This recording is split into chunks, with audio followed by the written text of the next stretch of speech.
Chief justice Lahore high court Aliya Neelam ने model town कचहरी के मतलब तनाज़ा हल करते हुए शहर में तमाम सिविल अदालतों को एक ही जगह पर मुंतकिल करने का फैसला कर लिया। ऐवानी अदालत के करीब 4 जुडिशल टावर तामीर किए जाएंगे। वकील बरादरी चीफ जस्टिस के फैसले से न तो सिर्फ खुश हैं बल्कि chief justice Lahore high court Aliya Neelam से इजहार तशक्कुर किया जा रहा है। गुज़िश्ता बरस सिविल अदालतों को शहर के मुख्तलिफ इलाकों में मुंतकिल किया गया था, जिस पर वकील वक्फे से अदालती बाइकआउट का सिलसिला जारी रखे हुए थे। ताहम ये तनाज़ा chief justice Lahore high court और आलिया नीलम की काविशों से हल हो गया।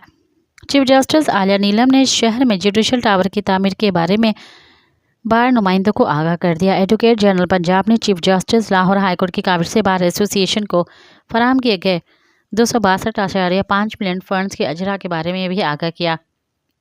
इंडिपेंडेंट और प्रोफेशनल ग्रुपों के वकला की जानिब से भरपूर खुशी का इजहार किया जा रहा है। मज़ीद ख़बरन ऐं तफ़सीलात लाइ विज़िट कयो असांजी वेबसाइट www.awamiNewsHD.com ऐं ॾिसंदा रहो अवामी न्यूज़ HD।